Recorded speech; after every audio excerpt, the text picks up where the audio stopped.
오늘 또 그대의 최고의 날입니다. 임은미 선교사 묵상입니다. 2026년 1월 20 화요일 최고의 날. 나는 어떤 사람일까? 사도행전 11장. 어제는 내가 주일날 설교했던 포드철치에 어느 성도님이 교회에 단체 카톡방이 있는지 나는 잘 모르지만 거기에 올라온 글이라고 나에게 보내준 글이 있었다. 읽어보니 내가 주일날 설교했던 것에 대한 요약을 했는데 와, 정말 설교 말씀을 꼼꼼히 잘 들은 성도님이구나, 그런 생각이 들어서 감동이었다. 또한 이렇게 다른 사람이 쓴 댓글을 내가 보면은 격려가 되리라고 생각하여서 일부러 시간을 내어서 나에게 그 글을 올린 성도님의 글을 보내준 분의 섬세한 배려도 너무 감사하다고 하겠다. 아래는 내가 지난 주일날 포드철치에서 설교했던 설교의 요약이다. 내 설교를 듣지는 않은 분들이라도 이분이 나의 그날 설교 요약을 너무나 잘하셨기 때문에 읽으면 새해의 목표 세우는데 도움이 될 것 같아 공유한다. 오늘 너무나도 밝으시면서 날카롭고 예리하신 임은미 선교사님의 말씀을 통해 복음을 전하는 삶에 대해 구체적으로 배울 수 있어 감사했습니다. 먼저는 선교사님 자신께서 어떻게 살아가고 계신지 나누어 주셔서 큰 은혜를 받았습니다. 코로나 3년 동안 케냐에서 2만 명에게 옥수수 식량을 나눠주고 이후에 나라로부터 땅을 부여받은 이야기, 한국에서 영어학 교수로 1년 동안 일하시면서 모든 제자들에게 복음을 전하신 이야기, 택시 기사분들 전도하시면서 교회에 드릴 헌금까지 챙겨주시는 이야기, 너무너무 아름답고 감격스러운 복음의 행진입니다. 교회에 다니면 냉장고를, 필사를 하면 노트북을, 연말 찬송가 경연대회에서 수상하면 50만 원을 주시면서 복음을 전하시는 CEO, 무슬럼 대학생들을 제자 훈련하여 본국으로 다시 선교사 파송하시는 카이스트 교수님, 바카스를 주고 1대1 면담을 하시면서 군인들을 교회로 인도하시는 군 장군님, 모두 자신의 자리에서 복음을 전하는 별처럼 빛나는 하나님의 사람들이십니다. 고난에 동참하기 싫어했던 베드로가 베드로 서신에서 고난에 동참하라고 권면하고, 성격이 불같았던 사도 요한이 사랑의 사도가 되기까지 정금과 같이 빚어져 예수 그리스도의 장성한 분량까지 살아드렸던 예수님 제자들에 대한 말씀을 들으며 나의 신앙의 단계가 어디까지 와 있는지 스스로 점검할 수 있었습니다. 우리에게 허락하신 자리, 명예, 돈, 영향력, 이 모든 것이 복음을 전하기 위한 도구임을 다시 한번 기억하며 우리에게 허락하신 모든 자원들을 예수님의 재림이 가까운 이 마지막 때에 어떻게 하나님의 선하시고 기뻐하시고 온전하신 뜻을 이루기 위해 사용하고 헌신할 수 있을지 기도하며 찾아야겠습니다. 부활을 기준으로 칭찬받는 삶에 대해, 재림을 기준으로 성결한 삶에 대해 가르쳐 주신 말씀을 가슴에 더 깊이 새기며 각 사람의 삶을 통한 구체적인 헌신의 지도가 그려지는 포드의 귀한 2026년 여정이 되기를 간절히 사모합니다. 연간 계획을 세우는 1월 중에 이렇게 귀한 말씀을 듣게 해주셔서 정말 감사합니다. 나는 원고 설교를 하는 사람이 아니라 설교하면서 중간에 버버벅 거리기도 하는데, 이분의 글을 읽으며 이렇게 깔끔하고 정리되게 설교를 들을 수 있게 해주신 성령님의 간섭하심이 너무 오늘 아침 나에게는 감동 그 자체. 성령님 땡큐. 우리말 성경 사도행전 11장 24절. 여기서 그는 바나바입니다. 착하고 성령과 믿음이 충만한 사람이었기 때문에 수많은 사람들이 죽게 나오게 되었습니다. 바나바는 어떠한 사람이었는가 생각해 보게 된다.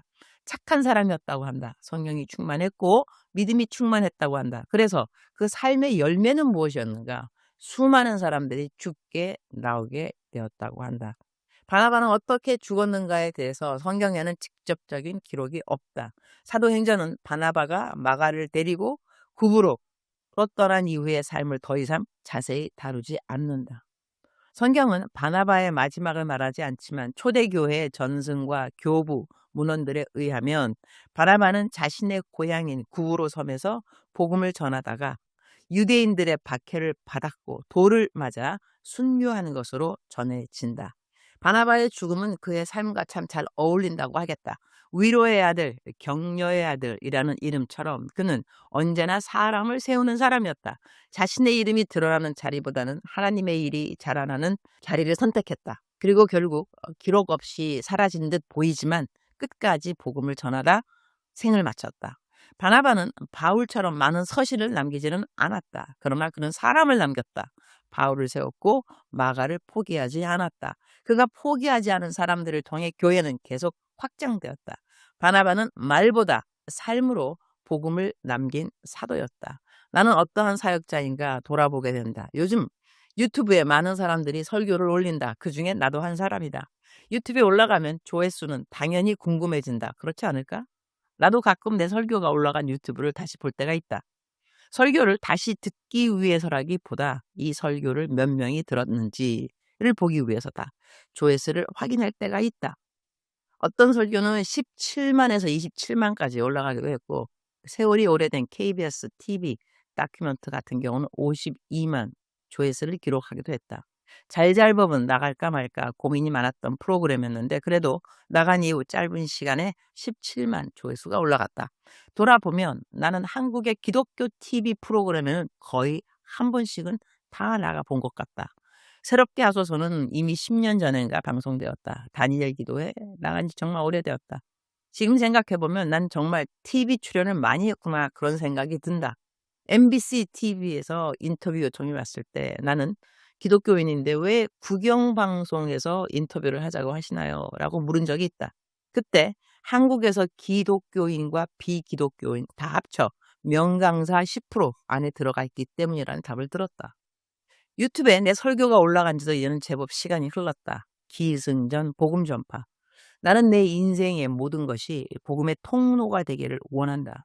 그것이 나의 가장 중요한 기도 제목이다. 그러나 조회수에 대해서 나는 어떻게 생각하고 있는가 예전에 한번 곰곰이 돌아본 적이 있다.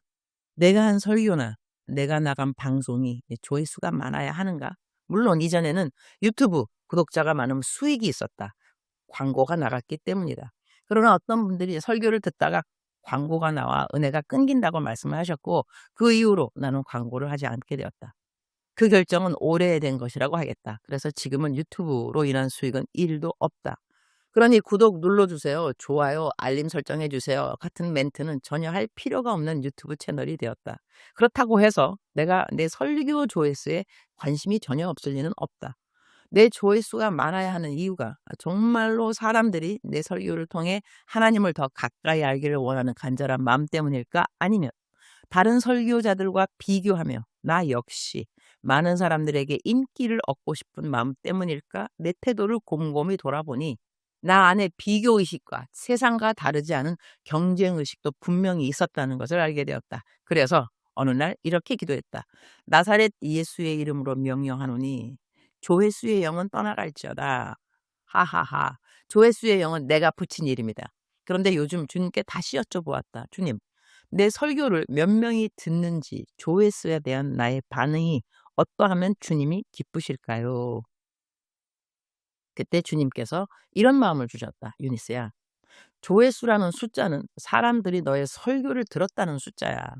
사람들이 너 설교를 듣는 것은 중요하단다. 그러나 너는 너의 설교를 듣는 사람들 가운데 몇 명에게 감사한 존재인지 그리고 내가 살아가며 진심으로 몇 명의 이야기를 들어주었는지 그 숫자에 대해서도 생각해 보았니?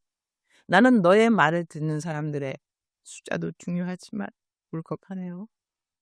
너가 이 땅을 살아가며 한 사람 한 사람을 진심으로 들어주는 그 숫자가 많았으면 좋겠구나. 그 말씀에 내 마음이 울컥했다. 나를 들어준 사람들의 숫자도 중요하지만 내가 들어준 사람들의 숫자가 하늘나라에서는 더 중요하겠구나 하는 생각이 들었다. 많은 사람들이 나를 존경한다고 말해준다. 그 말이 고맙지만 나는 과연 그 말을 들을 자격이 있는가 하는 생각도 한다. 존경은 멀리서도 할 수 있다. 설교를 통해 은혜를 받을 수도 있다. 그러나 고맙다는 말은 보통 가까이에서 도움을 받은 사람들이 하는 말이다. 나는 과연 이 땅을 살아가며 몇 명의 사람에게 고마운 존재로 남아 하늘에 갈까? 그런 생각을 해본다. 주님, 오늘 또 최고의 날입니다. 오늘 많이 울컥하네요, 주님. 어쩌면 하늘나라에서 상을 주시는 기준은 우리가 이 땅에서 생각하는 기준과 많이 다를지도 모르겠습니다.